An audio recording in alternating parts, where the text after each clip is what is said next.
Also for our social workers. This is a time when our social workers need to be binding the wounds of our nation. Many people have been negatively affected by COVID-19. We need to deploy professionals and people who have been unemployed for quite a while.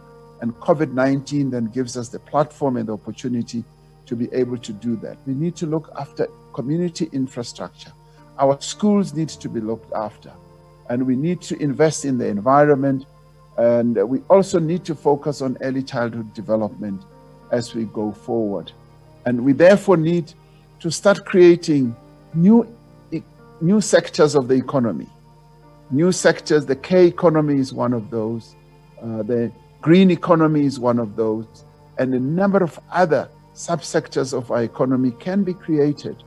And so therefore, COVID-19, as we move forward, from a strategy point of view, we can craft quite a number of possibilities that can ensure that our recovery out of COVID-19 is a lot better.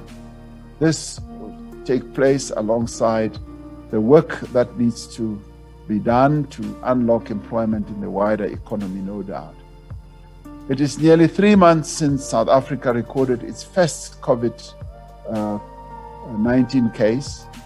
The measures we've taken since then have managed to significantly reduce the rate of infection within the population. At the same time, these measures have resulted in massive disruption in people's lives and have placed livelihoods at risk. And some of the regulations that we've put in place have not made everyone in our country happy. And people have sought to find out why were certain regulations put in place. And people are correct to ask that. And obviously, over the next coming while, we will need to explain and to put in place the rationale why certain decisions were taken. As we steadily open up the economy and enable people to return to work, we're now entering the most challenging phase of our response to the pandemic, which carries the greatest risk possibly for massive and uncontrollable rise in infections. The weeks ahead will be crucial and will require great vigilance, caution, as well as effort from all South Africans. Now, from the experience of the last 3 months, from everything that we've gone through, everything that we've achieved, and all the hard lessons that we've learned, I'm convinced that we will succeed in overcoming the pandemic, particularly because we've got the tools. We've been given the toolbox, and through these tools, we should be able to flatten the rate of infections. Having used possibly the big bazooka and maybe the nuclear weapon, which is the lockdown, the hard lockdown, as we ease, we now need to use the other tools. And the other tools have been well articulated to our people. And I can say that it is pleasing to see that South Africans are heeding the call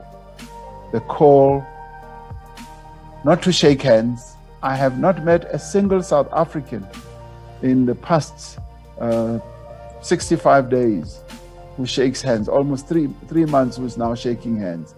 People no longer shake hands.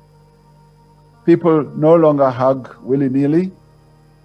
People now wear masks. Wherever I go, whether I walk in the street and I go to some public place, people are wearing their masks. And the social distancing is beginning to grow on us. Many of us are beginning to demonstrate that social distancing. And I believe that if we use all those tools, we will be able to navigate our way in the next 2 years as we live with this virus, possibly 18 months or 2 years, because that is now what we have in place. Of course, as we intensify screening and testing and to finally flatten the rate of infections. Colleagues, I'd like to thank you and welcome this opportunity of being in conversation with you all. Thank you very much.